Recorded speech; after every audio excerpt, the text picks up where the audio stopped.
What is up, everybody? 40 the Broadway saying here. We are recording this YouTube video live on my Twitch stream, so for those of you that missed the stream, here is the video. This is going to be my Should You Summon video for Cloud's Bandage Sword and young Sephiroth's Dark Heavens. This has coincided with the Halloween event, and boy oh boy do these costumes look badass. I mean, look at that. That looks so cool. I don't know. Chat right now is interacting, and they're probably giving you guys their opinions on it. But these look freaking sick. They knew what they were doing with this Halloween event. These look really amazing. So we're gonna take a look at the banner, the weapons, and I'm gonna give you guys, as much as I can, an unbiased, conclusion on whether or not you should be summoning for these weapons. So let's go ahead and dive right in and just take a look at these new weapons. Let's take a look at Cloud's Bandage Sword. So Cloud's Bandage Sword, we're going to take a look at it at its full capacity. It gives him an ability called Sanctuary++. He increases the party's... Is it the party? Yeah, the party's magic defense. And the potency goes all the way up to high. He also has a small AoE heal. This gives him boost HP and boost ice resist. This is likely going to be playing into the Halloween event. I can also see this being very useful for Shiva, because he gets boost HP and boost ice resist.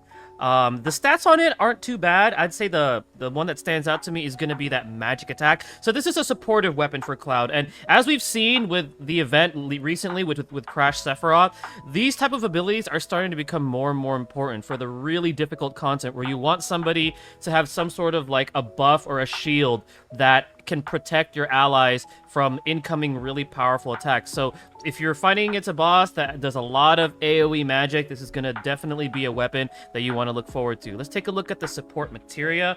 Interesting. Okay, so we have attack boost, which is the standard boost to either magic or attack. It's pretty flexible. You have buff, debuff, extension. So any of your buffing type of materia, I think barrier is one that I could think of right now, would benefit from this. So if you want to run him like as a support or something like that, this is going to be pretty cool for that. And then he also has attack boost ice. We've seen this already before with Lucia with her bald eagle, as well as her V39 actually has that as well. But it's pretty good if you want to give Cloud like an ice materia. Overall, I think this is a pretty cool weapon in terms of like supportive capabilities if you want to run him as a support. And like I said earlier, you're going to start to see more and more content where you want to run these type of abilities. Now, do I think it's a must summon?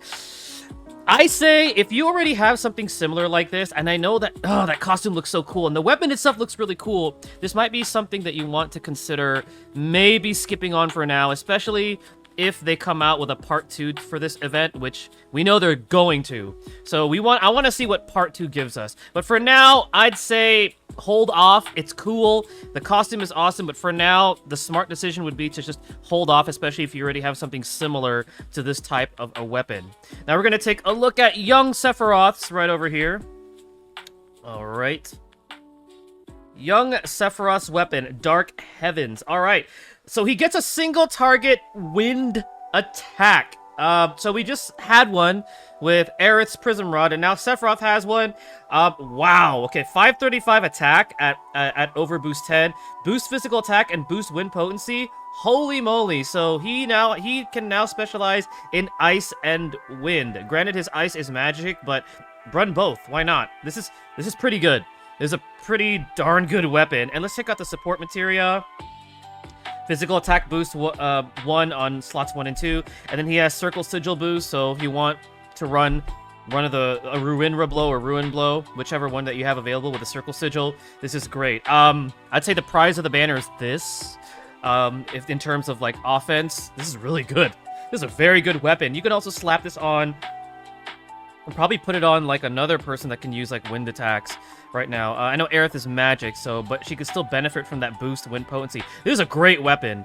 And the design is awesome. I'm getting like Kingdom Hearts vibes from this design. This is a really good weapon. I like it. I like this weapon. I'd say if you're going for one of them, if you already have defensive weapons, I know we got some free ones that we could have earned from the Sephiroth event. I would say go for this one. This one is sick. This is a really sick weapon. And elements, especially a single target focus elements, are very, very strong. Okay, so let's go ahead and take a look at the costumes. I'll give you guys my opinion on that. Oh, wait. I want to see the skill cost. Okay, this one costs 4. And this one, okay, they both cost 4. That's standard. I'm gonna make sure I cover that. All right, so his bandage coat, I want to say the design looks awesome. It gives him boost HP, which is good, and boost heal. So this is great if you want Cloud to be more of a healer. If you want him to be more of like a support. The only problem I have with this is that a lot of us run Aerith as a support. So most of us would be using Cloud primarily for your DPS. But if you want to run him, I mean, now he has even better capabilities of being like that supportive type character if you want to run Cloud that way. So this gives him more flexibility. This costume is definitely good for him if you want him to run him like as your healer with like Crystal Sword and maybe the new weapon that he has, so you can make him like a full-on support type of a character. Let's see Sephiroth's. Okay, no surprise there. That gives him boost HP and Wind Mastery. I'd say go for this one, honestly, unless you're lacking support. This looks sick. They both look sick, but this gives him boost HP. Would have been nice if he had boost, like, physical attack or something, but he already gets that from the weapon anyways that's featured, so he gets that, then he gets Wind Mastery. All in all, I think Sephiroth is the winner of this banner, unless you're lacking a support, but the Cloud weapon and Cloud costume are very, very good as well. My thoughts are, if you're gonna pull, it really depends on what you're lacking, but I still feel like Sephiroth would be the more beneficial character for this. But if you're lacking support, you could go for Cloud. I say still hold off because we don't know what we're going to get for Part 2. We know there's going to be a Part 2 because the structure of this event is exactly like the beach event that they did. So if you want to hold off and wait for that and see what that has, then that would be my personal recommendation. But all in all, I think it's a solid banner. I think Sephiroth is the prize of the banner. I think the Cloud weapon is solid if you're lacking support, and his costume is also solid if you are lacking that supportive character. But this is going to go ahead and conclude my Should You Summon video for Cloud's Bandage Sword and Sephiroth's Dark Heavens. Let me know what you guys think in the comment section below, and if you guys pulled, let me know how your pulls went. Thank you guys again for watching. Stay tuned for the next video, and stay blessed, everybody.